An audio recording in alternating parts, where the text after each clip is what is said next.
Inspirují nás všechny. Inspirují nás navzdory tomu, že jsou víc než 200 let staré. Inspirují nás k tomu, abychom byli občané.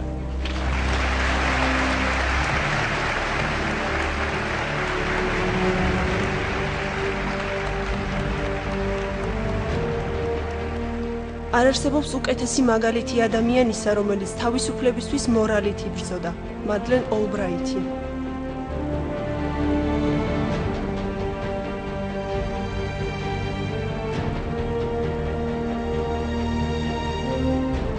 ვაცლავ ჰაველის ცხოვრება მხატვრულ ნაწარმოებს გავდა. მილან კუნდერა.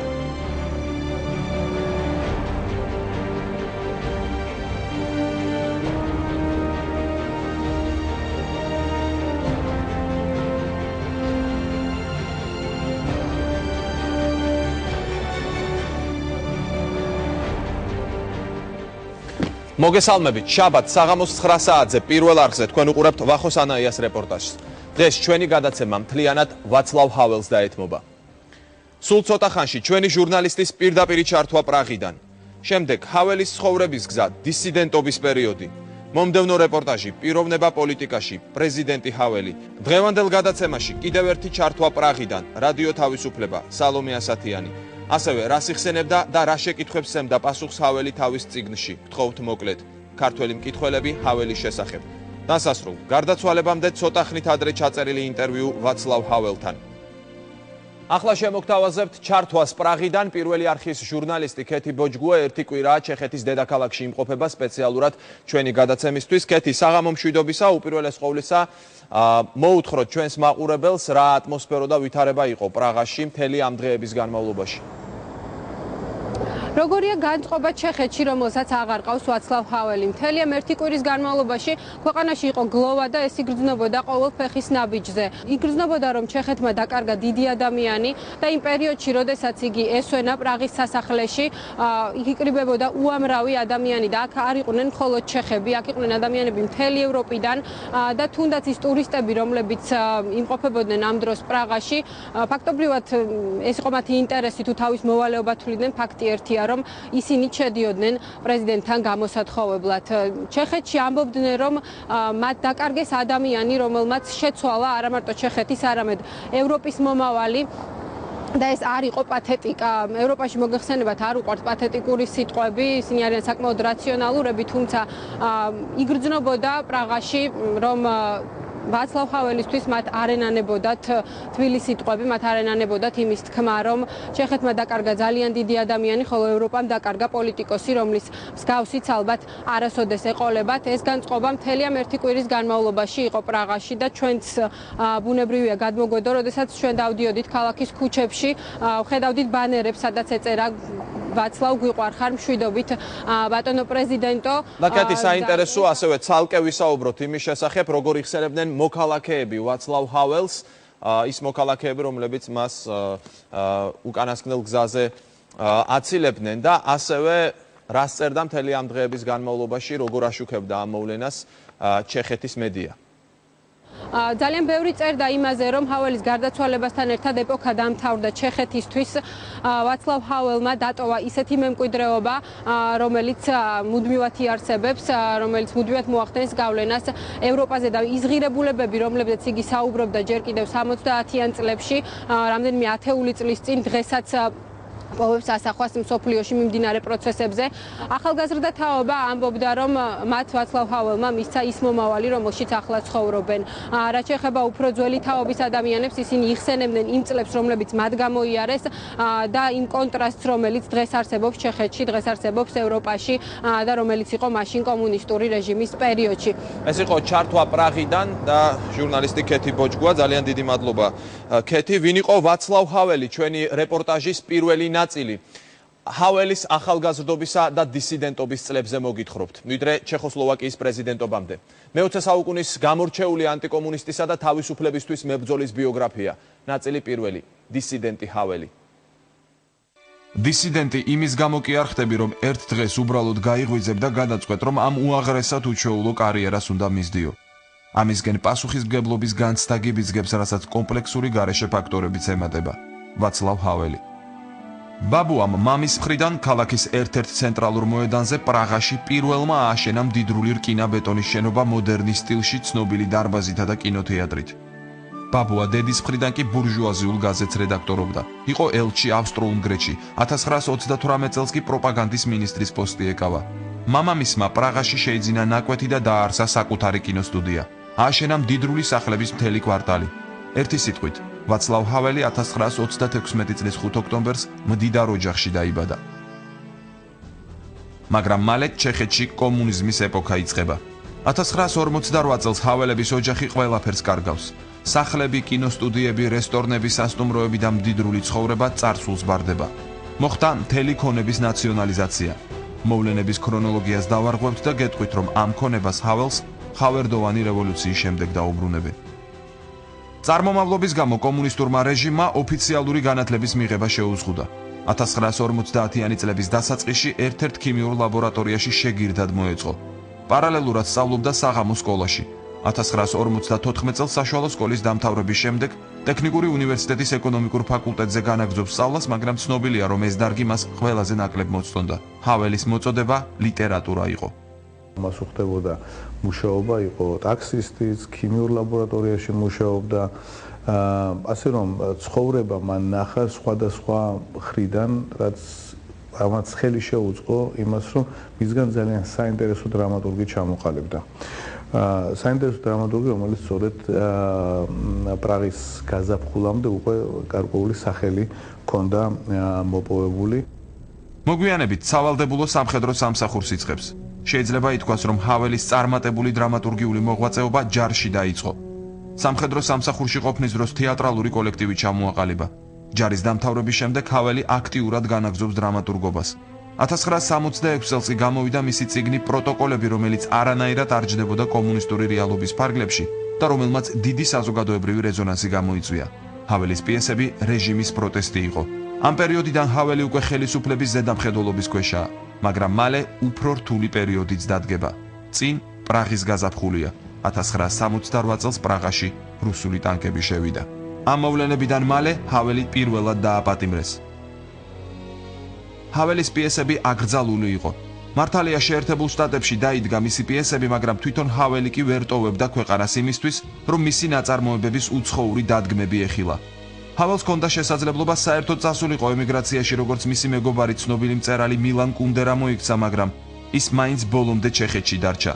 სრული ნისლი, ასე უწოდა ჰაველმა პერიოდს, რომელიც პრაღის გაზაფხულს მოყვა, როცა კონტროლი კიდევ უფრო გამკაცრდა. ჰაველი შექმნა მისმა ფიქრმა ამ პრინციპებზე, მისმა ზრუნვამ იმაზე, რომ თავადაც ეცხოვრა ამ პრინციპების მიხედვით და საზოგადოებისთვისაც და ჩეხური, ასე ვთქვათ, პოლიტიკური სისტემისთვისაც შეეთავაზებინა ეს პრინციპები, რომლის ერთგულიც იგი იყო. მომდევნო მნიშვნელოვანი ეტაპი ჰაველის ცხოვრებაში 1975 წელს იწყება. ვაცლავ ჰაველი წერს მანიფესტს სახელწოდებით ღია წერილი ჩეხეთის საბჭოთა სოციალისტური რესპუბლიკის პრეზიდენტს გუსტავ ჰუსაკს.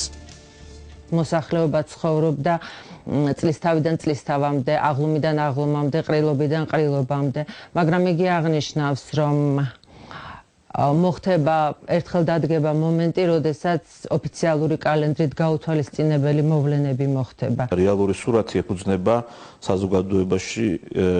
საზოგადოების შიშით გამსჭვალას. საზოგადოებას, ადამიანებს, მოქალაქეებს ეშინიათ იმისა, რომ თქვან სიმართლე და ჩამოწერს ის, ასე ვთქვათ, კონკრეტულად მაგალითები მოყავს. მაგალითად პედაგოგი იძულებულია, რომ ასწავლოს მოსწავლეს ისეთი რამ, რის იმას არ სჯერა, ვინაიდან ამის სიმართლის თქმის გამო შეიძლება იგი დაითხოვონ სამსახურიდან და ასე შემდეგ, ჩამოთვლის სხვადასხვა პროფესიის ადამიანებს. შემდეგ ხელი მოაწერა ქარტია 77-ს.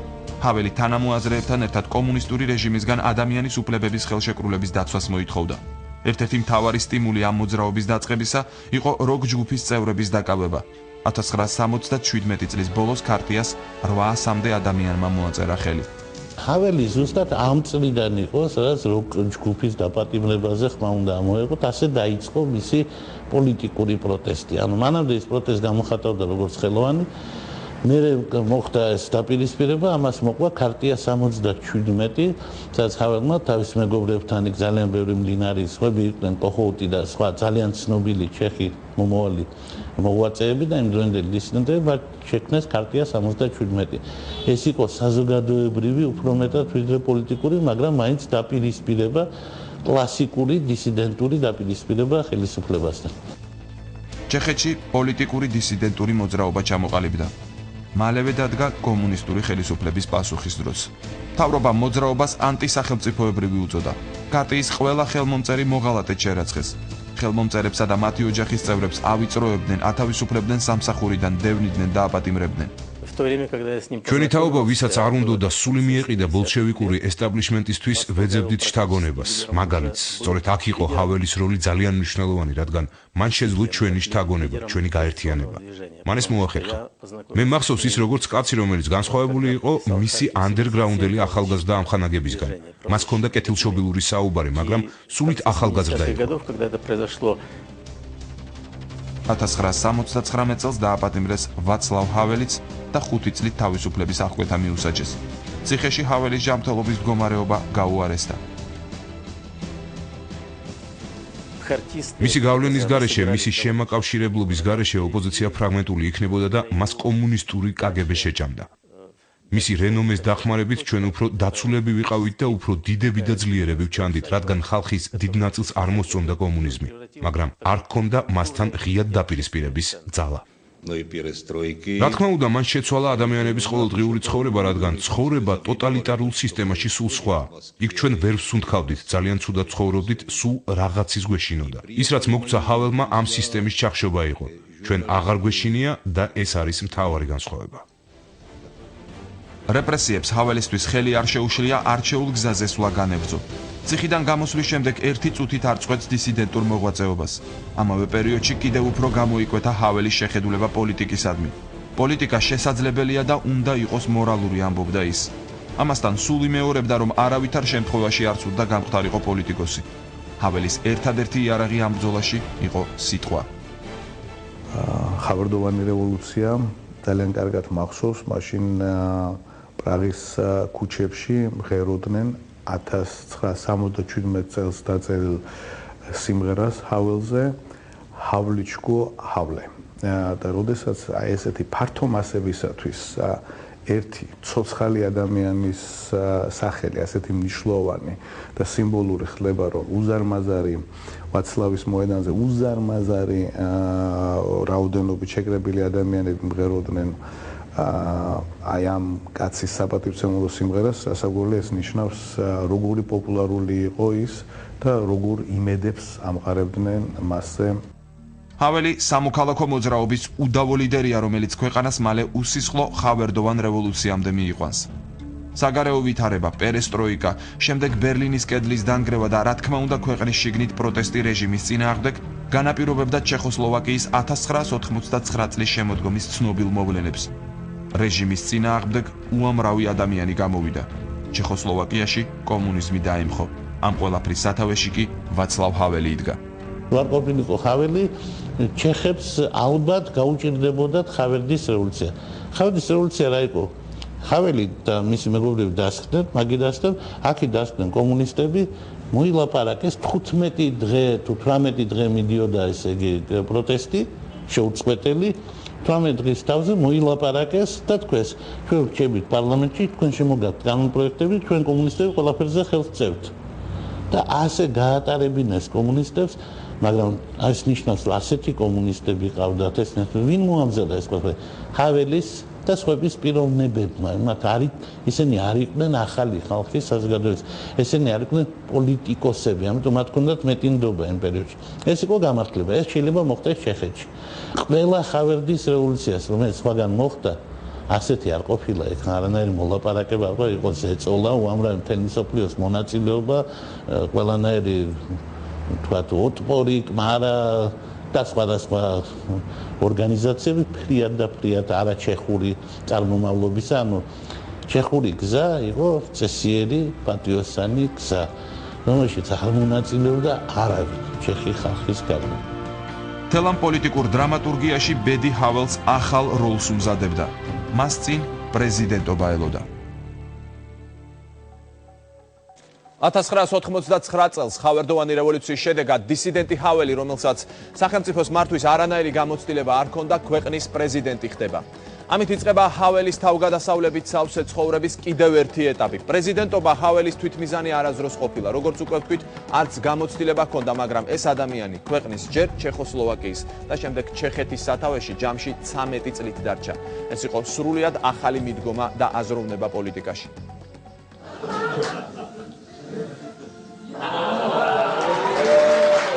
ამერიკელი პრეზიდენტების მსგავსად ბავშვობიდან არ ვემზადებოდი საპრეზიდენტოდ. გადაწყვეტილება ცხოვრების ასეთი ღრმა გარდატეხის შესახებ სულ რამდენიმე საათში უნდა მიმეღო. იხსენებდა წლების შემდეგ ვაცლავ ჰაველი. ჰაველი ჩეხოსლოვაკიის პრეზიდენტი ხავერდოვანი რევოლუციის შედეგად გახდა. 1989 წლის 29 დეკემბერს ჩეხოსლოვაკიის ფედერალური საბჭოს ორივე პალატის ხდომაზე ჰაველი ერთხმად აირჩიეს პრეზიდენტად. ჩეხოსლოვაკიის საპრეზიდენტო არჩევნებზე ჰაველის ძირითადი მეტოქე კომუნისტური ქვეყნების გარდაქმნის სიმბოლოდ აღიარებული ალექსანდრე დუბჩეკი იყო. როგორ გახდა ჰაველი პრეზიდენტი, ამას თავად იხსენებდა.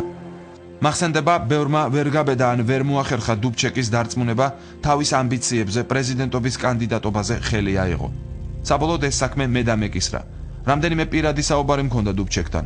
უნდა ვაღიარო, ყოველთვის ძალიან მეწოდებოდა და ჩემზე დაკისრებული როლი საშინლად მეთაკილებოდა. მეორე მხრივ, სულ უფრო ვრწმუნდებოდი, არ იყო საკმარისად ძლიერი ადამიანი და აღმოჩნდებოდა რაიმე საბედისწერო პრობლემის წინაშე, რაც პრეზიდენტების ცხოვრებაში ხშირად ხდება ხოლმე ჩვენში.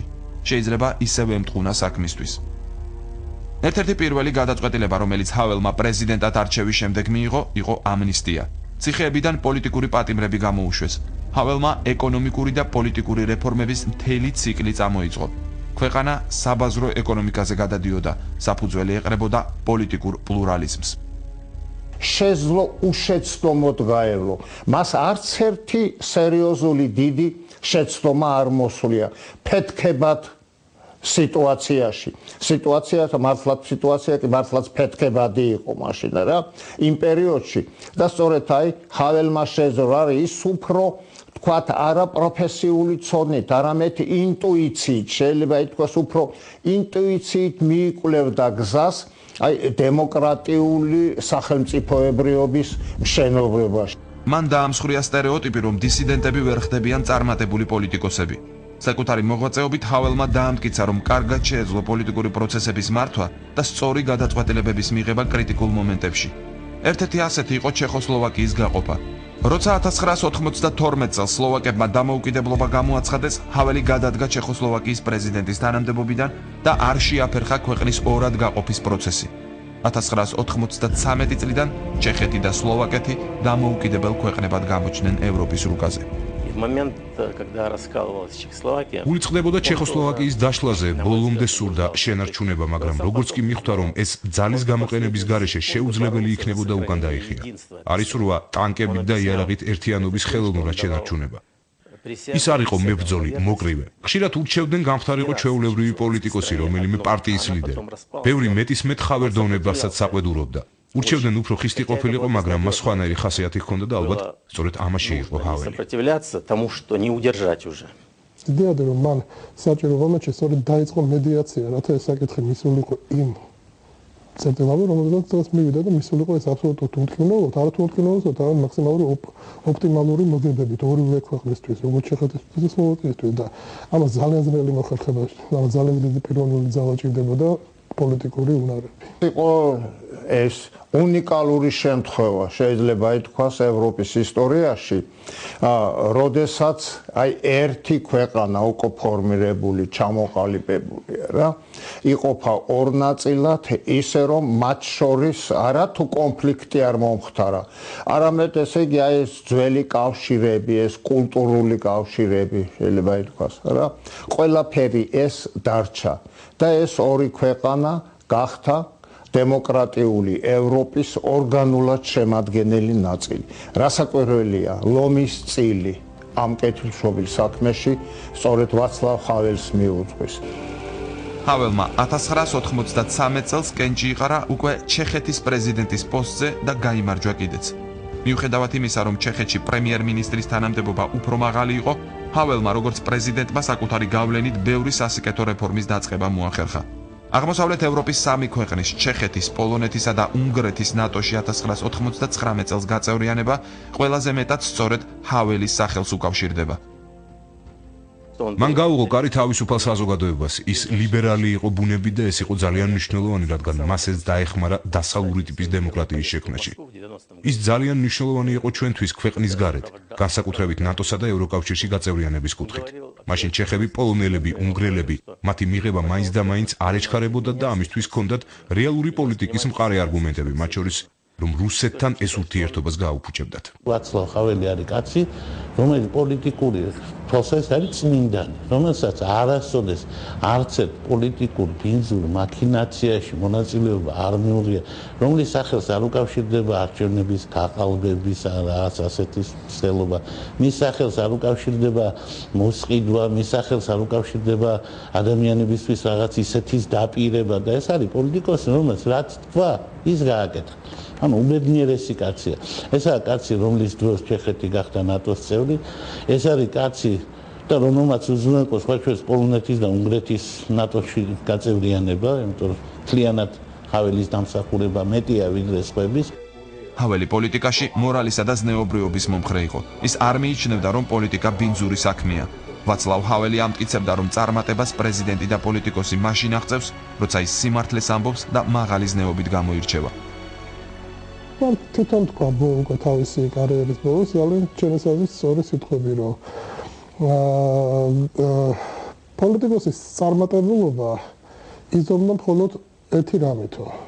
რამდენად მისდევდა იგი მორალურ იმპერატივს და საკუთარ სინდისო.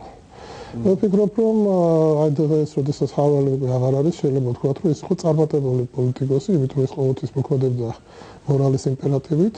და ყოველთვის მიყვებოდა თავისი სინთეზის კარნახს. მის ითხოვდა პოლიტიკოსებმა მაღალ ზნეობასაც. და მოყავდა მაგალითები და ამართლებდა, რომ საბოლოო ჯამში აი ეს მაბატე და მამაძაღლობები, რასაც პოლიტიკოსები ჩადიან, როგორ უტრიალდებათ ბოლო-ბოლო უარესად უკან.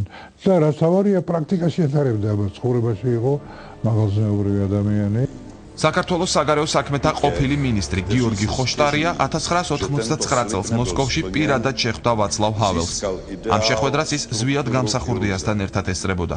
ჩეხოსლოვაკიის პრეზიდენტის თანამდებობაზე ახალ არჩეული ჰაველი მოსკოვში ჩამოვიდა და მიხეილ გორბაჩოვის გარდა საბჭოთა რესპუბლიკებში მოღვაწე დისიდენტებსაც შეხვდა. შემოვიდა ესეთი დაბალი ტანი, ცოტა ჩაცქებული, მაგრამ ძალიან სიმპათიური და ძალიან ინტელიგენტური გარეგნობის მქონე კაცი, ხელში კაცხალოჯით, იქვე მოიხსნა გალსტუკი. ძალიან სასიამოვნო ესეთი მომხილველი ღიმილით და ზვიადმა მივიდეთო, მივიდა მე ზვიადი ვარ, გამსახურდია, ნუ იმან იცნო რა თქმა უნდა, ეს ყველაზე დიდხანს ზვიადს ელაპარაკა და მეც გამაცნო ეგ თელი ჩემი ასწავლობა ეგ იყო.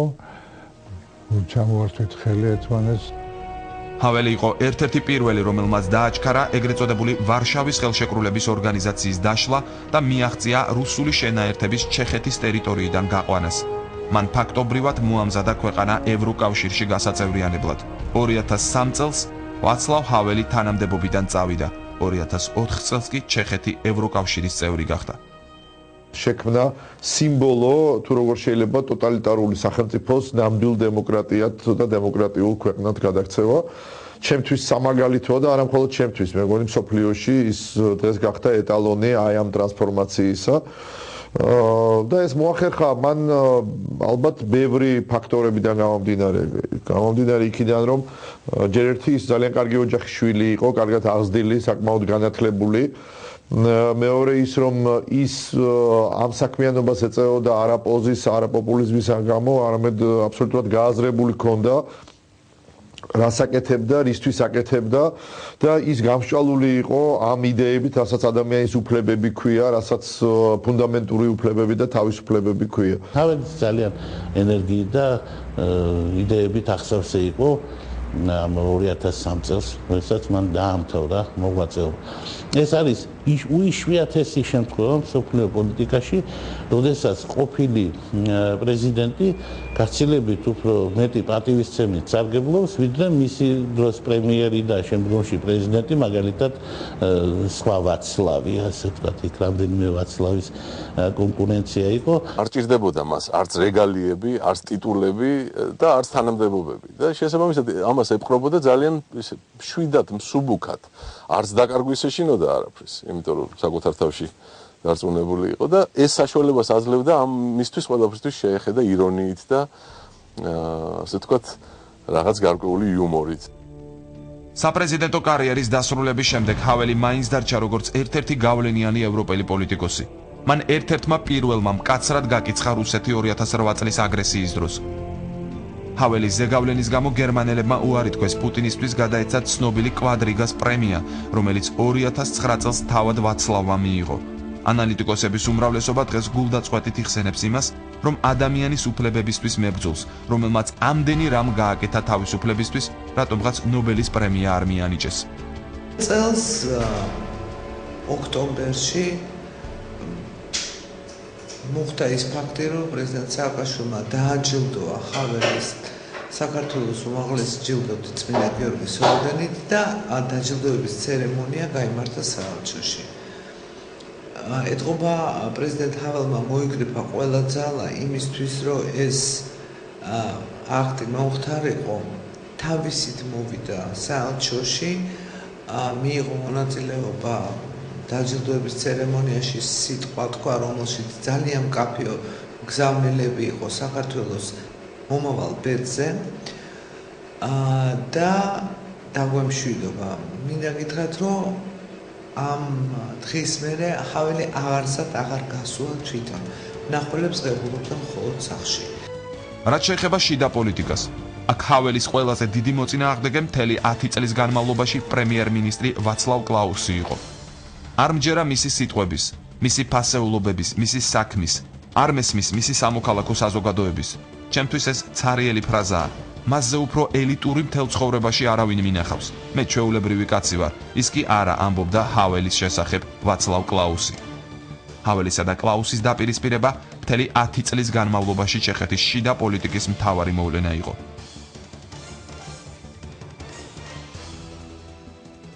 ხუთი რამ, რაც უნდა იცოდეთ ვაცლავ ჰაველის შესახებ. პირველი, იგი იყო მდიდარი, მაგრამ თვითნასწავლი ადამიანი. მას შემდეგ, რაც თეატრში მოეწყო სამუშაოდ, აქაც თავად სწავლობდა თუ როგორ უნდა დაეწერა პიესები. მეორე, ვაცლავ ჰაველის პოლიტიკა კრეატიულობაზე იყო აგებული. მისი საქმიანობა თეატრში იყო მომავალი წარმატებების დასაწყისი. იგი თავისი შემოქმედებით ცდილობდა გამოევლინა კომუნიზმის უარყოფითი მხარეები. მესამე, ვაცლავ ჰაველის პირველი ყველაზე ცნობილი დისიდენტური ნამუშევარი არის ქარტია 77, რომელიც კომუნისტური ხელისუფლების მხრიდან ადამიანის უფლებების დარღვევას ეხებოდა. სწორედ ამის გამო ვაცლავ ჰაველი 5 წლის განმავლობაში იყო დაპატიმრებული. მეოთხე, იგი სათავეში ედგა რევოლუციას, რომელმაც გადააგდო ჩეხოსლოვაკიის კომუნისტური რეჟიმი. მან ათასობით ადამიანი გამოიყვანა გარეთ 1989 წლის ხავერდოვანი რევოლუციის დროს. და მეხუთე, ვაცლავ ჰაველის დევიზი იყო: სიმართლემ და სიყვარულმა უნდა დაძლიოს ტყუილი და სიძულვილი. სწორედ ამ სიტყვებით ხელმძღვანელობდა ვაცლავ ჰაველი მთელი ცხოვრება. ვაცლავ ჰაველი უიშვიათესი მოვლენაა ისტორიაში. ის ანტიკომუნისტური მოძრაობის წინააღმდეგ მებრძოლი ერთ-ერთი გმირი იყო. ამავე დროს კი აღმოსავლეთის ბლოკის ინტელექტუალური გმირების წარმომადგენელი. ჰაველი დაჟინებით ცდილობდა საზოგადოება მieყვანა აზრამდე, რომ კომუნიზმი ეფუძნებოდა ილუზიას და როგორც კი ადამიანებმა ეჭვი შეიტანეს საკუთარი ილუზიის ჭეშმარიტებაში, ის დაინგრა. მან კარგად აღწერა ამ პერიოდში გამეფებული პოლიტიკური სისტემა. აღსანიშნავია, რომ კომუნისტური რეჟიმის გრევა არ იყო მარტივი. ეს პროცესი პოლონეთში 10 წელი გაგრძელდა, უნგრეთში 10 თვე, გერმანიაში 10 კვირა, ჩეხოსლოვაკიაში კი 10 დღე, რაც მართლაც შოკის მომგვრელი და შთამბეჭდავი იყო. ახლა ჩვენ გთავაზობთ კიდევ ერთ ჩართვას პრაღიდან. ამჟერად ჩაგვერთვება ჩემი კოლეგა, რადიო თავისუფლების ჟურნალისტი სალომე ასათიანი. სალომე, საღამოშვიდობისა, ძალიან დიდი მადლობა, რომ მონაწილეობთ დღეს ჩვენს გადაცემაში. მოგესალმებით. თავდაპირველად მოდი იმ განწყობების და დამოკიდებულებების შესახებ ვისაუბროთ, რომელიც არსებობდა ჰაველის მიმართ ჩეხებში. მისი პრეზიდენტობის დროსაც ბუნებრივია და მის შემდეგაც მისი მოწინააღმდეგეები ბუნებრივია არსებობდნენ ჩეხეთში და რას ამბობენ, რას საყვედურობენ მას ყველაზე მეტად, რა არ მოსწონდათ ვაცლავ ჰაველის? აი ეს საინტერესოა.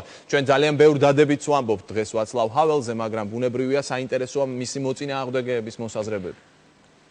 ხელისუფლებაში მოსვლისთანავე მისი გაკრიტიკების ერთ-ერთი მთავარი მიზეზი გახდა ის, რომ მან გამოაცხადა საყოველთაო ამნისტია. იმის გამო, რომ ის თავად ყოფილი დისიდენტი და ყოფილი პოლიტიკური პატიმარი ის არენდობოდა ბუნებრივია წინა ხელისუფლების, წინა რეჟიმის სასამართლოს და საერთოდ იურისპრუდენციას და აქედან გამომდინარე მან ძალიან ბევრი პატიმარი გაათავისუფლა ციხეებიდან და ამან გამოიწვია ასთა სხვადასხვაობა, იყო ხმები, რომ ამის შედეგად კრიმინალური ფონი დამძიმდა და გაიზარდა კრიმინალის შემთხვევები, თუმცა ჰაველის დამცველები ამბობენ, რომ ეს არანაირად არ დადასტურებულა, ეს ვთქვათ, სტატისტიკით. იყო გასაკვირველია დავა უფრო კონცეპტუალურ და იდეოლოგიურ საკითხებზეც.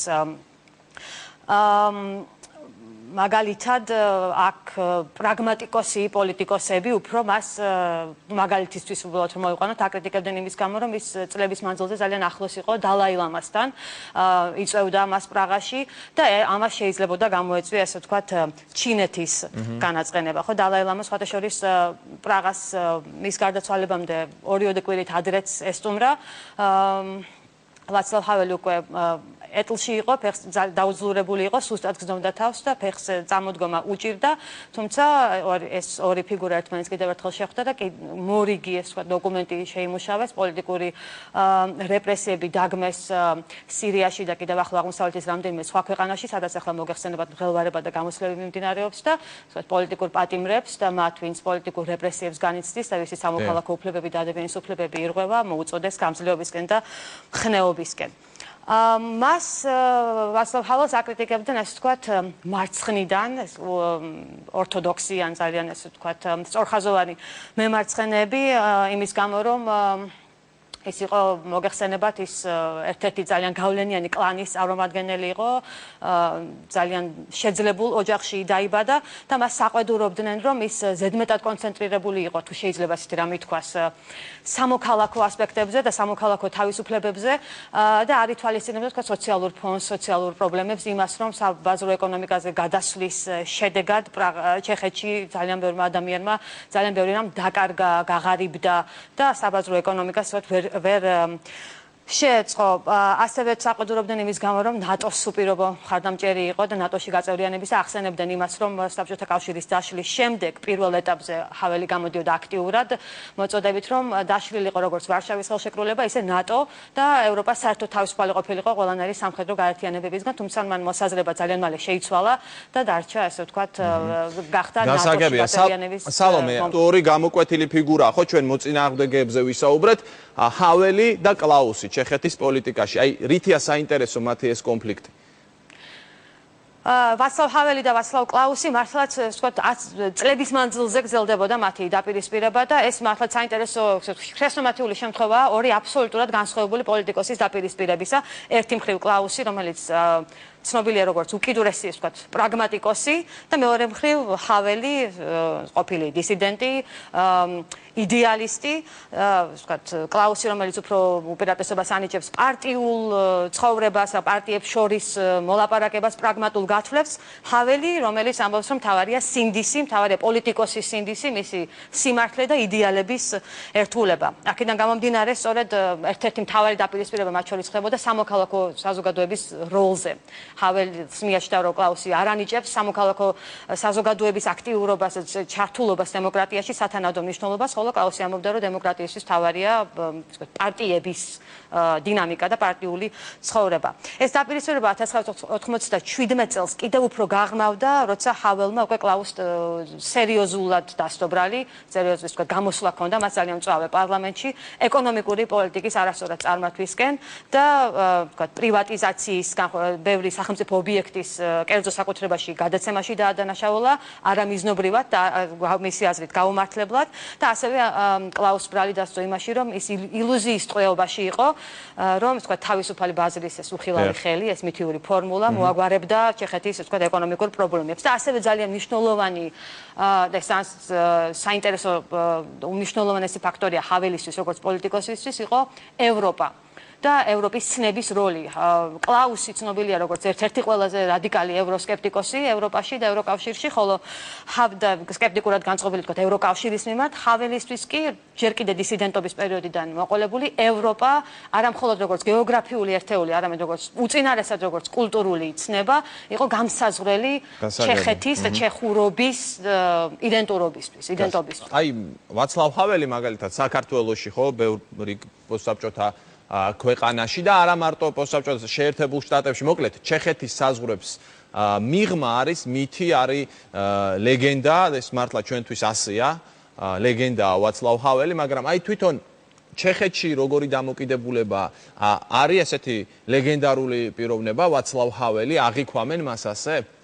სრულიად მიზანმიმართულად ებრძოდა თავის თვითონ ებრძოდა ამ ლეგენდის სტატუსს. ჩემი აზრით ჰაველი ყველაზე საინტერესო მხარე არის ძალაუფლებაზე, როგორც ასეთზე, ძალაუფლების ფენომენზე მართლაც ძალიან გამორჩეული და ძალიან სიღრმისეული რეფლექსია ეს. ჯერ კიდევ დისიდენტობის პერიოდში მას აქვს ტექსტი დაწერილი, რომელსაც დღეს ბევრი მიიჩნევს, ვთქვათ, პოლიტიკური ფილოსოფიის მართლა უმნიშვნელოვანეს შედევრსაც კი უწოდებენ ამ ტექსტს, რომელიც ქართულად მე მგონი არ არის ნათარგმნი და ალბათ სასურველი იქნებოდა ითარგმნოს და მისი სათაური ალბათ ესე გაიჟღერებს ქართულად უძლურთა ძლიერებას და უკვე ამ ტექსტში გაურბის თქვა დისიდენტის მითოლოგიზაციას, ან მის რომანტიზაციას, იმას, რასაც თქვა გარემო ანიჭებს დისიდენტს, რომ ეს არის ნონკონფორმისტი, გაბედული ადამიანი, ძლიერი და ეს თქვა ებრძვის უზარმაზარ ძალაუფლებას და დისტრუქტორებს. ჰაველი წერს, რომ დისიდენტად ადამიანი არ იბადება და არც ერთ ჩვენიერ დღეს არ იღებს ეს რაციონალურად ამ გადაწყვეტილებას, რომ აი დღეიდან მე შევებრძოლები სისტემას. ჰაველი აღწერს ძალიან საინტერესოდ იმ ყოველდღიურ სტრუქტურებს, ყოველდღიურ ყოფას, რაც იწევს ადამიანის, ასე ვთქვათ, დაპირისპირებას ძალაუფლების სტრუქტურებთან, რომ ის წერს როგორც დრამატურგი, რომელსაც უბრალოდ საშუალება არ ეძლევა აკეთოს ის საქმე, რომელიც მას უყვარს, ის არის ცენზურის ქვეშ, მას ზღუდავენ, ის შავ სიაშია მოხვედრილი, ის წერს, რომ მე უბრალოდ მინდოდა ჩემი საქმე მეკეთებინა კარგად, მაგრამ ამის გამო მე თანდათან სულ უფრო გამიმწავდა კონფლიქტი, ასე ვთქვათ, მოქმედ სტრუქტურებთან და უკვე შეუძლებელი იყო მათთან, ასე ვთქვათ, არ დაპირისპირება. ასევე ძალიან საინტერესო პიესა, ბოლო პიესა, რომელიც მან დაამთავრა, პროფესორად, მისი წერა 88 წელს დაიწყო, შემდეგ მოხდა ხავერდოვანი რევოლუცია, შემდეგ მოვიდა ხელისუფლებაში და გადადო ეს პიესა. მაგრამ 2007 წელს დაასრულა, პიესას ეწოდება წასვლა. და აქ ჰაველი უბრუნდება თავისი დრამატურგი, ეს ვთქვათ, აბსურდის ფესვებს, ეს აბსურდის ჟანრში ყველაზე კომფორტულად გრძნობდა თავს, მოგეხსენებათ, როგორც დრამატურგი და გვიყვება ისტორიას პრემიერ-მინისტრისა, რომელსაც რაღაც დაუკონკრეტებელი ქვეყნის პრემიერ-მინისტრია, რომელსაც გასდის ვადა პრემიერ-მინისტრობის, მაგრამ ვერანაირად ვერ თმობს ძალაუფლებას. მას უბრალოდ არ შეუძლია ძალაუფლების დათმობა. ვერ წარმოუდგენია, როგორ შეიძლება, რომ მას ძალაუფლება არ ქონდეს და სამყარო ისე იარსებოს, როგორც მანამდე. და ეს ყველაფერი შემდეგ გადაიზრდება აბსურდში, ძალიან ისე ვთქვათ, შავი, იუმორით გაჯერებული რომანი. ანუ ამაზე ბევრს ფიქრობდა, რას ნიშნავს ძალაუფლება, რას ნიშნავს ძალაუფლების ფლობა. ასევე ძალიან საინტერესოა ჰაველი, როგორც ესე ვთქვათ, არაძალადობის მოძრაობის, არაძალადობის ფილოსოფიის ერთ-ერთი მნიშვნელოვანი ფიგურა, მას ხშირად ადარებენ განდისაც კი, მარტინ ლუთერ კინგსაც და ჰაველის ესე ვთქვათ, დამოკიდებულება არაძალადობრიობის ფილოსოფიასთან მდგომარეობს შემდეგში. მისი მთავარი პრინციპია, რომ დისიდენტობის პერიოდში ის ხალხს მოუწოდებდა, რომ მათ შინაგანი თავისუფლების პირობებში ეცხოვრათ. ანუ ისე მოქცეულიყვნენ თითქოს თავისუფალ ქვეყანაში ცხოვრობენ, თავისუფალ საზოგადოებაში ცხოვრობენ, მიუხედავად ტოტალიტარული პირობებისა. ეს ძალიან მარტივი აზრია, მაგრამ ჰაველი ამას ძალიან დიდ მნიშვნელობას ანიჭებდა, ასე ვთქვათ, ინდივიდუალური თავისუფლებისკენ.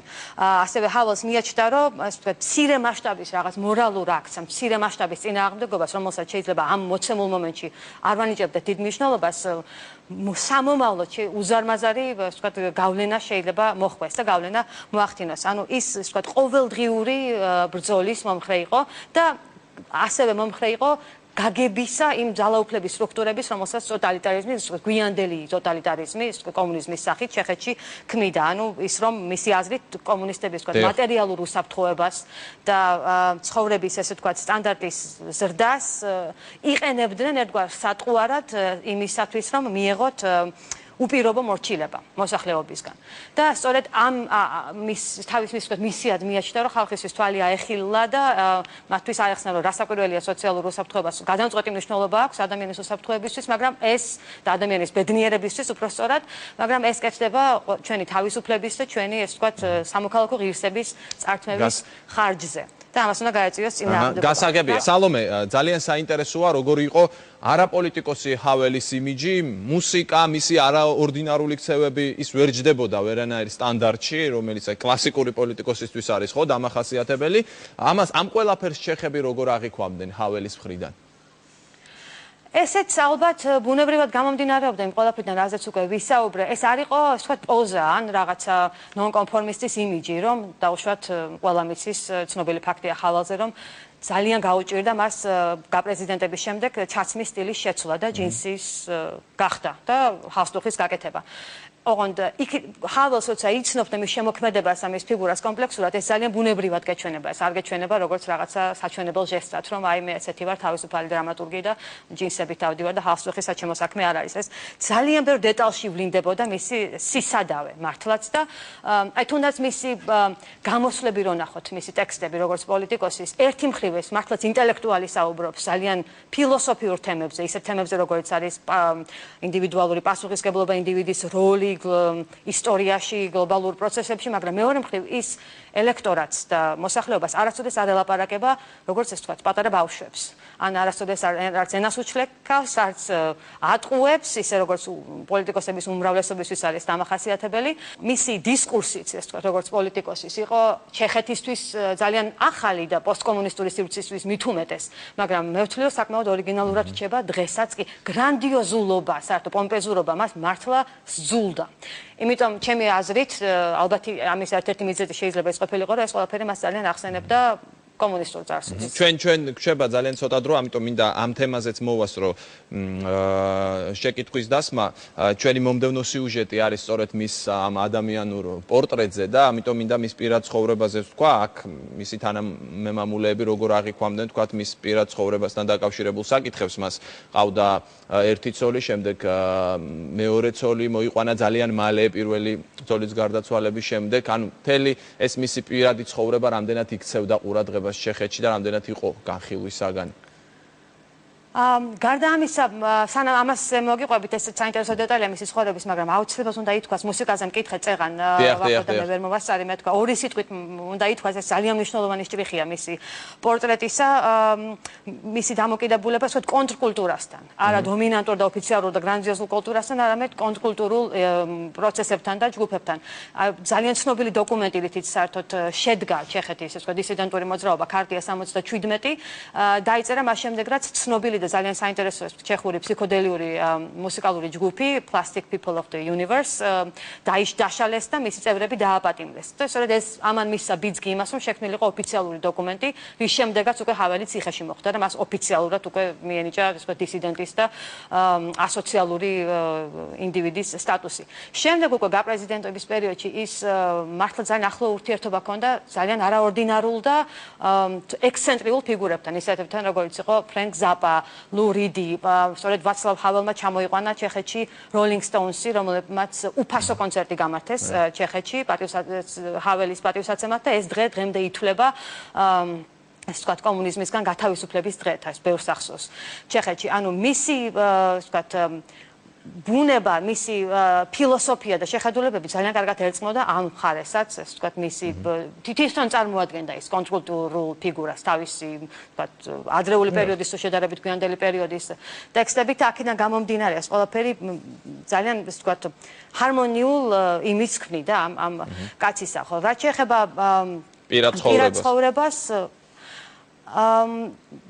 ჩეხეთში ჩემი აზრით ახლა მიჭირს ისევ განზოგადების გაკეთება არ არიან ძალიან ვთქვათ მორალისტური საზოგადოება აქ არ არის, თუმცა რასაკვირველია ცოტა ვთქვათ მithქმა-მოთქმა მოყვა იმ ფაქტს, რომ როდესაც ჰაველს გარდაეცვალა პირველი ცოლი, კიბოთი, მისი პირველი ცოლი იყო ასევე ძალიან ცნობილი დისიდენტი, ძალიან დიდი როლი ჰქონდა შესრულებული დისიდენტურ მოძრაობაში, მათი სასიყვარულო ისტორიაც თავისთავად ძალიან ლამაზი იყო და ჩეხებს ძალიან უყვართ ეს ისტორია.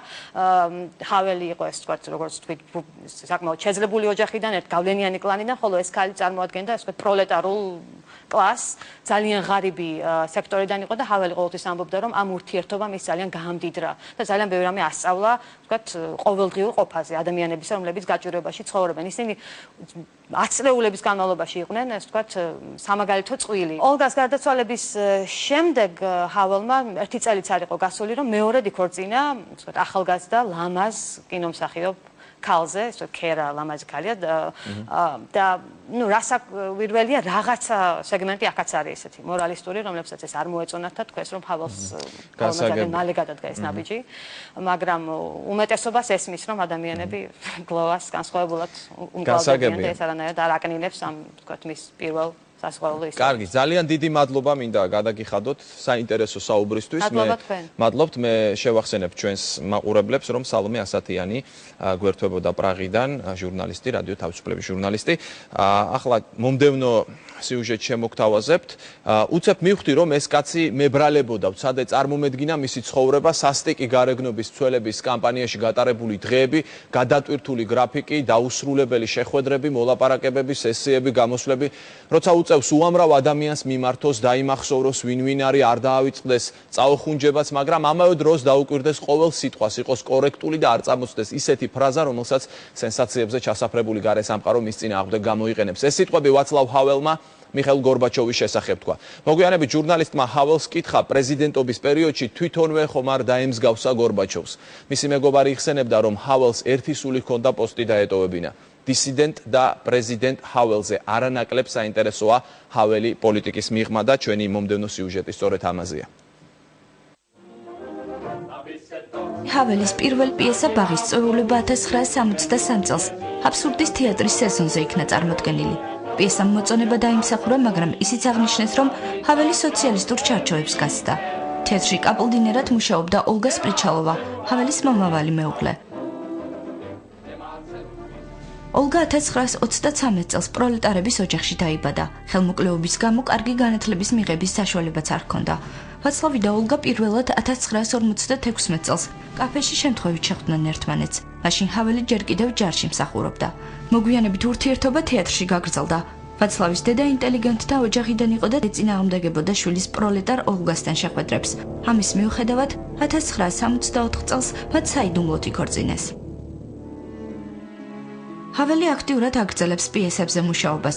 1968 წელს ნიუ-იორკის საჯარო თეატრის სცენაზე მისი პიესა მემორანდუმი დაიდგა. ამან რა თქმა უნდა ხელი შეუწყო შტატებში ჰაველის რეპუტაციის დამკვიდრებას. განსხვავებული მდგომარეობა იყო ჩეხოსლოვაკიაში. ვაცლავს პიესების დადგმა აუკრძალეს. კრიტიკოსები გამუდმებით კიცხავდნენ ბურჟუა ვაცლავს. ასეთი დამოკიდებულების მიუხედავად ვაცლავი ატარებს ლიტერატურულ საღამოებს, ხვდება ახალგაზრდებს და ისმის მათ შეხედულებებს ქვეყანაში მიმდინარე პოლიტიკურ მოვლენებზე. სტატიებს აქვეყნებს ჟურნალ ტვარში, რომელსაც მალევე ხურავენ არაკომუნისტი მწერლების გაერთიანების გამო. ოლგა მეუღლის ყველაზე დიდი მხარდამჭერი იყო. 1968 წელს პრაღის გაზაფხულის ჩახშობის შემდეგ ვაცლავს გვერდში ამოუდგა და მასთან ერთად იბრძოდა კომუნისტური რეჟიმის რეპრესიების წინააღმდეგ. ვაცლავ ჰაველი მოგვიანებით ოლგაზე დაწერს. იგი ჩემს დისიდენტურ საქმიანობას უპირობოდ უჭერდა მხარს. 1969 წელს ჰაველის დაპატიმრების შემდეგ ოლგამ მეუღლის მოვალეობა საკუთარ თავზე აიღო. წერდა ესეებს, ხვდებოდა ჟურნალისტებს და მწვავე ინტერვიუებს აძლევდა მათ. ოლგას ვაცლავი ციხიდან წერილებს უგზავნიდა. წერილები არ იყო მარტო პირადული, ეს იყო წერილები მთელი მსოფლიოსთვის. მოგვიანებით წერილები ოლგას წიგნად გამოიცა. 1996 წელს ოლგა ტვინის სიმსივნით გარდაიცვალა. ვაცლავ ჰაველმა ცხოვრების განუყრელი თანამგზავრის დაკარგვა მძიმედ გადაიტანა. ვერ გამოურიცხავ, რომ ოლგას გარდაცვალების შემდგომ პერიოდში ქვეცნობიერად მინდოდა მას გავყოლოდის შეგრძნება მქონდა თითქოს იქიდან მეძახდა. გარდა ამისა, მაშინ პირველად უმიზეზოდ წავიქეცი თანაც საკუთარ სახლში და არა აზიაში. მთელი ოთახი სისხლით მოვრწყე, შემდეგ სადღაც წამიყვანეს და ამოვარდნილი ქვედა ყბა ჩამისვეს. ვიცი, რომ იმ პროცედურების დროს უაზრობებს ყვებოდი და ბუტბუტებდი, რაღაც ეიფორიული იყო იმ მდგომარეობაში. ჰაველთან დაახლოებული ადამიანი მოგვიანებით ჟურნალისტს უყვებოდა. ოლგა ჰაველისთვის პარტნიორზე მეტი იყო. ჰაველი ბოჰემურად ცხოვრობდა, დაუფიქრებლად გიჟურად იქცეოდა, უამრავი სხვა ქალიც ჰყავდა, მაგრამ ყოველთვის უკან ბრუნდებოდა. ოლგა ძლიერი, მკაცრი მორალის მქონე ხალი იყო. რაღაც გაგებით ის ჰაველს პატარა ბიჭივით ეპყრობოდა. მას კი ასეთი დამოკიდებულება მოსწონდა, თითქოს სჭირდებოდა კიდეც ოლგას მისთვის რაღაც მუდამ შეესწორებინა. როცა ოლგა გარდაიცვალა, ჰაველს სამყაროს ნახევარი თითქოს თავზე დაემხო. მაგრამ პირველი ცოლის გარდაცვალებიდან რამდენიმე თვეში 1997 წელს ვაცლავ ჰაველმა ცნობილი ჩეხი მსახიობი დაგმარ ვერსკნოვა შეირთო. მათ ერთმანეთი 1999 წელს თეატრ სემეფონის დაარსების 30 წლისთავთან დაკავშირებით გამართულ ბანკეტზე გაიცნეს. ჰაველმა საზოგადოებას განუმარტა. გარდაცვალებამდე ოლგამ მითხრა, რომ მეორედ აუცილებლად უნდა მეკორწინა. ეს მაშინ კატეგორიულად უარყვავი. მზად ვიყავი სიცოცხლის ბოლომდე მარტო მეცხოვრა. ოლგა კი დაჟინებით მიმეორებდა, რომ მე მარტო ცხოვრებას ვერ შევძლებდი და ეს არც უნდა გამიკეთებინა. აღმოჩნდა, რომ ოლგა მართალი იყო და ეს თვითონ ცხოვრებამ მაშინ მიჩვენა, როცა გამიმართლა და დაშა დავიცა. დაგმარი იგივე დაშა 1953 წლის 22 მარტს დაიბადა. 80-იან წლებში ჩეხეთში ყველაზე ცნობილი და წარმატებული მსახიობი გახდა. დაშამ 50-მდე ფილმში და 200-მდე სატელევიზიო დადგმაში მიიღო მონაწილეობა. მას შემდეგ, რაც დაშა ჩეხეთის პირველი ლედი გახდა, სამსახიობო კარიერას თავი დაანება და სხვა საზოგადოებრივი საქმეებით დაკავდა.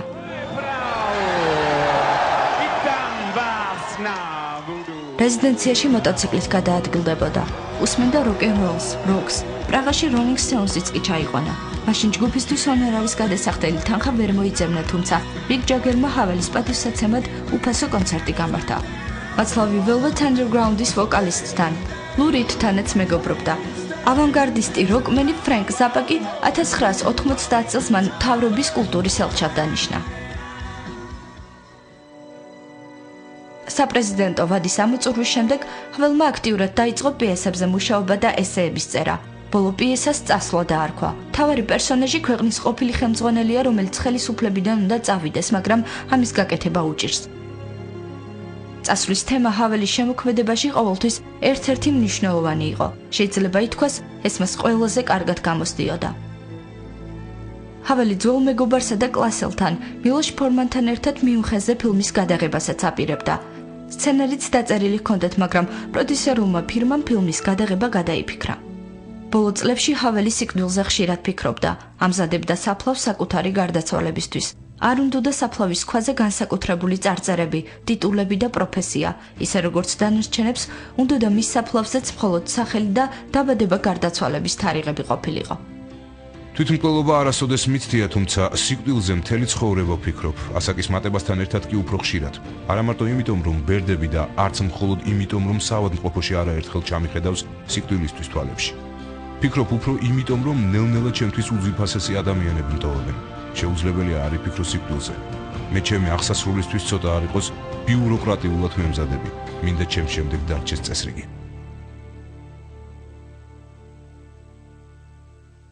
ახლა მინდა მოგიყვეთ ჰაველის ერთ-ერთ წიგნზე, რომელიც ქართულადაც ითარგმნა. გთხოვთ, მოკლედ ასე ქვია ამ წიგნს, რომელიც ავტობიოგრაფიულია, მაგრამ მთლიანად მაინც ვერ ჯდება ამ ჟანრში.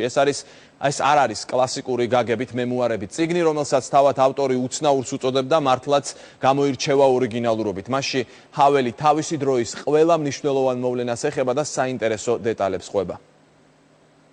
მოვალე ვარ იმ ყველაფრის შესახებ, რაც თავს გადამხდა, რაიმე მოუთხრო საზოგადოებას. წერს წიგნის შესავალში ვაცლავ ჰაველი. გთხოვთ, მოკლედ ჰაველის ერთ-ერთი ბოლო წიგნია. ის ავტობიოგრაფიული ხასიათისაა, ნახევრად ეს არის დღიური, ნაწილობრივ კი ინტერვიუ, რომელიც ჰაველმა ცნობილ ჩეხ ჟურნალისტ კარელ ჰვიშძილას მისცა. წიგნი ეხება ჰაველის მოღვაწეობას ხავერდოვანი რევოლუციიდან მეორე ვადით პრეზიდენტობის დასრულებამდე, ანუ 1989-2003 წლებს. ეს არის სოციალისტური ქვეყნის დემოკრატიზაციისა და ღია საზოგადოების მშენებლობის პერიოდი. წიგნი ჩეხეთში 2006 წელს გამოიცა, ქართულად კი 2010 წელს ითარგმნა. ძალიან ბევრი პარალელის გავლება შეიძლება ჯერ ჩეხოსლოვაკიის და შემდეგ უკვე ჩეხეთის პირველი პრეზიდენტის ეპოქის მოღვაწეობის, მისი ეპოქის ქართულ სინამდვილესთან და შესაბამისად ინტერესი ძალიან დიდი და მრავალმხრივი იყო ამ პიროვნების მიმართ. შესაბამისად მე მგონი აქტუალობას არ კარგავს ახლაც ეს წიგნი და ეს თარგმანი. ეს არის თვითკვლევა კარი ძალიან საინტერესო ამბები ჯერ ერთი ყველაფერს თავი რო დავარებოთ, ანუ ეს არ არის მხოლოდ ერთგვარი ფსიქოლოგიური დღიური, თუმცა შეიძლება ამ ტექსტს ასეც უწოდოთ, ეს არის არა მხოლოდ გარეგნული სიტუაციების აღწერა და ამბების, არამედ თვითონ მდგომარეობის აღწერა. აი, რა მდგომარეობაში ჩავარდა ჰაველი მას შემდეგ რაც ის გახდა პრეზიდენტი და როგორი იყო ეს მისი ცხოვრება ამ მდგომარეობაში ყოფნისას. ჰაველი წიგნში საუბრობს იმის შესახებ თუ როგორი უნდა იყოს მისი აზრით პრეზიდენტის ინსტიტუტი, ურთიერთობა აღმასრულებელ და საკანონმდებლო ხელისუფლებას შორის, პარტიებისა და საზოგადოების როლი პოლიტიკურ ცხოვრებაში, მისი ქვეყნის როლი საერთაშორისო პოლიტიკაში. განმარტავს თუ როგორია მისთვის იდეალური დემოკრატია და როგორი იბრძოდა საკუთარი შეხედულებების ცხოვრებაში გასატარებლად. გარდა იმისა, რომ ეს არის თვითკვლევა, მეორე მხრივ შეიძლება ითქვას, რომ ეს არის კატეხიზმო პოლიტიკოსებისათვის, პრეზიდენტებისათვის, თუ როგორ უნდა აკონტროლოს ადამიანმა საკუთარი თავი მას შემდეგ, რაც ის ძალაუფლებაში ხვდება, იმიტომ რომ ძალაუფლებაში ყოფნაც ეს ერთგვარი შოკია, ნევროტული მდგომარეობა. და სწორედ ამას უსვამს ხაზს ვაცლავ ჰაველი. აი, როგორ უნდა აკონტროლო საკუთარი თავი, რომ შენ არ გადაიქცე დესპოტად და არ გადაიქცე მანიაკად. ამ სიტყვის ძალიან ფართო გაგებით, აი ამის შესახებ არის ჰაველის წიგნი. წიგნის საშუალებას აძლევს მკითხველს ჩაიხედოს ეგრეთ წოდებულ შიდა სამზარეულოში. მოყოლილია ბევრი საინტერესო ფაქტი ქვეყნის ისტორიიდან. განსაკუთრებით საინტერესოა ჰაველის მოსაზრებები ჩეხეთის ნატოში გაწევრიანებასთან დაკავშირებით. ამერიკას ნატოში ჩვენი რაც შეიძლება სწრაფად გაწევრიანების დიდი ინტერესი აქვს. ამბობენ, რომ დიდი ბრიტანეთი უპირობოდ უჭერს მათ მხარს. საფრანგეთის სანახევროდ, თავარ მოწინააღმდეგეთ კი მიაჩნიათ გერმანია. შევეკითხე, ხომ არ უჩნდება შთაბეჭდილება, რომ გერმანია მხარს უჭერს ჩვენს ევროკავშირში შესვლას, რადგანაც იქ თვითონ არის წამყვანი ძალა და ეწინააღმდეგება ჩვენს შესვლას ნატოში, სადაც დომინანტია ამერიკა და რომ გერმანელები ცენტრალური ევროპის უშიშროების საკითხებს სიამოვნებით თავად გადაწყვეტდნენ, შეიძლება რუსებთან თანამშრომლობითაც კი. ვაცლავ ჰაველს როგორც გამოსილ დრამატურგს თხრობის ძალიან კარგი სტილი აქვს და ის ადვილად იზიდავს მკითხველს. მწერლების შეფასებით ის საკმაოდ გულახდილია წიგნში და საკმაოდ თვითკრიტიკულიც. ჰაველი სულ იმეორებს, რომ პოლიტიკაში მორალური და ზნეობრივი მიდგომების მომხრეა. საერთოდ ჰაველის პირველი გამოსვლაც, აი ყველაზე ცნობილი მიმართვა, როგორც პრეზიდენტის რანგში საახალწლო თუ არ ვთქვი 90 წელს იყო უნიკალური ამით, რომ მან დაიწყო იმით, რომ 10 წლების განმავლობაში თქვენ ჩემი წინამორბედები იყვებოდნენ თუ როგორი ფურჩქნებოდა ეს ქვეყანა, რა ამხელა წარმატებები იყო და მე ამის თქმას არ ვაპირებ. და მან მოყვა, ეს იყო მონოლოგი ნამდვილი, შეიძლება ითქვას მისი ერთ-ერთი პიესიდან, თუ რა საშინელ დღეშია რეალურად ჩეხოსლოვაკია. წიგნში რამდენიმე პასაჟია ისეთი, რომელიც ეხმიანება ქართულ პრობლემებს და შეიძლება ითქვას გარკვეულწილად სამაგალითოც არის პატარა ქვეყნებისთვის. ის რაც ხდება სხვაგან შეიძლება მაგალითად გამოდგეს შენთვის და თუ კი ჩვენ შევძლებთ იმას, რომ ვისწავლოთ სხვების მაგალითზე და არა საკუთარ შეცდომებზე, მე მგონი ძალიან კარგი იქნება. ჰაველი პოსტსოციალისტური და პოსტკომუნისტური საზოგადოების ძირითად პრობლემებზე წერს. იმაზე რაც საქართველოსთვისაც არ არის უცხო. იგი ამ პრობლემების ახალ და უფრო ზოგად კონტექსტში დანახვისა და გააზრების საშუალებას გვაძლევს. პოსტკომუნიზმს განსხვავებული სახე აქვს, მაგრამ ცოტა ვინმე თუ დაუძრა ამ მოვლენას სავსებით, თუმცა დრო მირბის ახალი თაობები კი იზრდებიან, საზოგადოების მოთმინების ფიალაც ივსება. შემდეგ მოდის ახალი თაობის რევოლუცია, ან უფრო ზუსტად თავდაპირველ რევოლუციონერთა საქმე სრულდება. თხოვთ მოკლედ პრეზიდენტის ყოველდღიურ ცხოვრებასაც ასახავს საინტერესო დეტალები ჰაველის ხასიათის შესახებ. პრეზიდენტობა მართლა არ მინდოდა და საყოველთაო ზეწოლას დიდხანს უძრალიანდებოდი, მაგრამ როდესაც ამ ზეწოლას დავყევი და მივხვდი, რომ სხვა არა დამრჩენია რა, დავიწყე თანამდებობისთვის ბრძოლა. წიგნში არც თუ ისე ცოტა ფურცელი ეთმობა ჰაველის პირად ცხოვრებასაც. საარჩევნო კამპანიით ხვები იყვნენ დაკავებული და ჩემი პრეზიდენტობა მალე სახალხო ნებად იქცა, რაც მაშინ გასაკვირი იყო. ხალხი დიდად არ მიცნობდა და თუ მიცნობდა, არა როგორც ადამიანს, რომელიც იღწვის თანამდებობისთვის, ან საჭიროა ამა თუ იმ თანამდებობაზე. წიგნის ქართულ ვერსიას წინ უძღვის სპეციალურად ქართველი მკითხველისთვის დაწერილი შესავალი, რომლის ავტორიც თავად ვაცლავ ჰაველია. 2011 წელს ქართულ ენაზე გამოიცა ვაცლავ ჰაველის კიდევ ერთი წიგნი, რომელშიც ჩეხეთის ყოფილი პრეზიდენტის 3 პიესა შევიდა. მისი შემოქმედება საერთოდ მისი პიროვნება არის ძალიან მთლიანი პიროვნება არის ამ სიტყვის ყველაზე მაღალი გაგებით. მისი დრამატურგია განუყოფელია მისი ესეისტიკისგან, მისი წერილებისგან. გადაცემის ბოლო ნაწილში კი გთავაზობთ ინტერვიუს ვაცლავ ჰაველთან. ეს ინტერვიუ ჩაწერილია გარდაცვალებამდე ცოტა ხნით ადრე. ჰაველი ექსკლუზიურად ჩვენი არხის ჟურნალისტებს შეხვდა. ამ საუბრისას ჰაველი რუსეთ-საქართველოს ომსაც ეხება. ყველასთვის ცნობილია, რომ ამ კონფლიქტში ვაცლავ ჰაველმა ერთმნიშვნელოვნად საქართველოს მხარე დაიჭირა.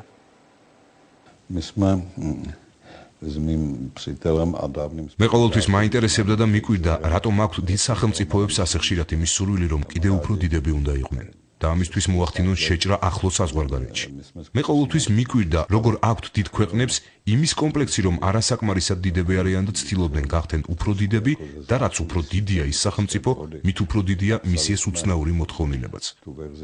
ყოფილა ეპოქები, როდესაც არამხოლოდ ნაციზმს, არამხოლოდ კომუნიზმს, არამედ სხვა ისტორიულ იმპერიებსაც ჰქონდათ განდიდების ნიშანი.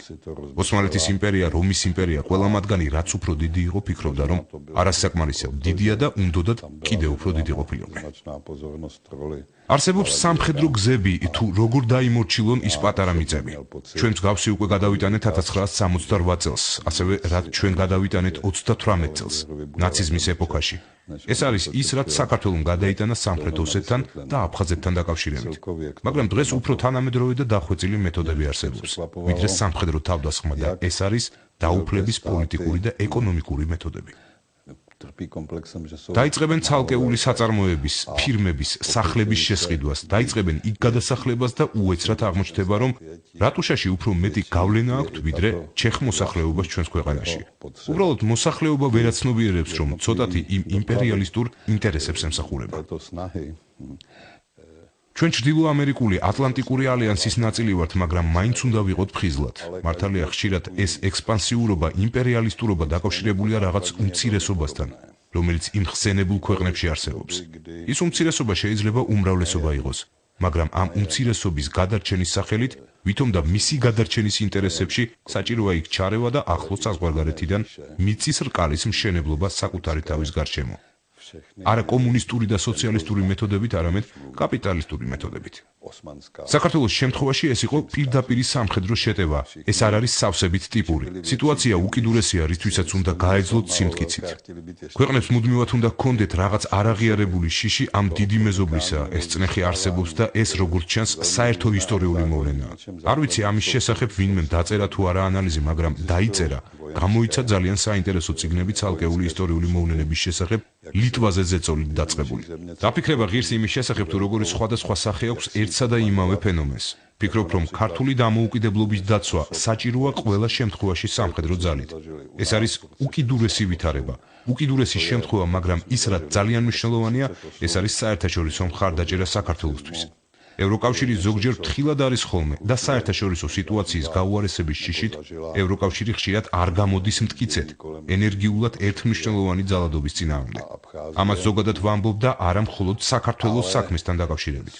საქართველოს მაგალითზე გვინდოდა ნათლად და თვალსაჩინოდ გვეჩვენებინა ტიპური სიტუაცია, სადაც ევროკავშირს ან ჩრდილო-ატლანტიკურ ალიანსს ან ევროპის საბჭოს და რიგ სხვა ინსტიტუტებს ნათლად მკაფიოდ უნდა ეთქვათ, რას ფიქრობენ ამის შესახებ.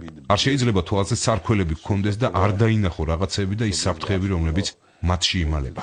მე ცოცხლად მახსოვს, ზრდასრული ადამიანი ვიყავი, საზოგადოებრივად აქტიური და ოკუპაციის მიმართ იმ მშვიდობიან წინააღმდეგობაში მაშინვე ჩავები. იმ ადგილას, სადაც მაშინ ვიმყოფებოდი, ეს იყო ლიბერეცი. ერთი კვირის განმავლობაში სახალხო დაუმორჩილებლობაში მონაწილეობდი ოკუპაციის წინააღმდეგ. მიუხედავად ამისა, იმ ხანაში მაინც ძალიან ბევრი ილუზია იყო. განსაკუთრებით იგი რეფორმატორულ ხელმძღვანელობას ჰქონდა.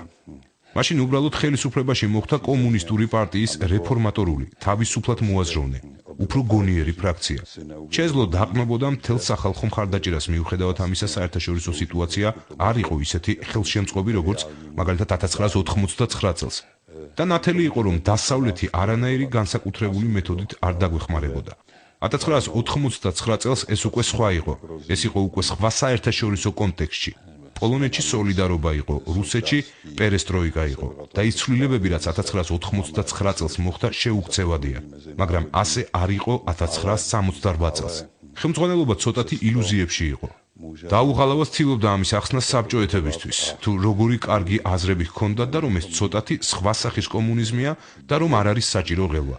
ეს გულუბრყვილო იყო, მაგრამ ნებისმიერ შემთხვევაში ეს ადამიანური იდენტიფიკაცია ამ გამოცოცხლების პროცესთან ძალიან საყურადღებო და მნიშვნელოვანი მაჩვენებელი იყო, რომელმაც გარკვეულწილად ხელმძღვანელობაც კი გააოცა. არ ელოდნენ ასეთ მხარდაჭერას და ამით ცოტა დაბნეულებიც კი იყვნენ, რადგანაც ის ხალხის წნეხი უბიძგებდა ხელმძღვანელობას რაღაც ისეთისკენ, რაც უკვე ცდებოდა იმის ჩარჩოებს, რისი წარმოქმნაც შეიძლებოდა. დღევანდელი გადაცემა ამით დასრულდა. ვახოს ანაიას რეპორტაჟი ამით წელს სატელევიზიო სეზონსაც ამთავრებს. ჩვენ ერთმანეთს უკვე ახალ 2012 წელს შევხვდებით. ბედნიერ დღესასწაულებს გისურვებთ. დიდი მადლობა რომ გვიყურებდით. ნახვამდის.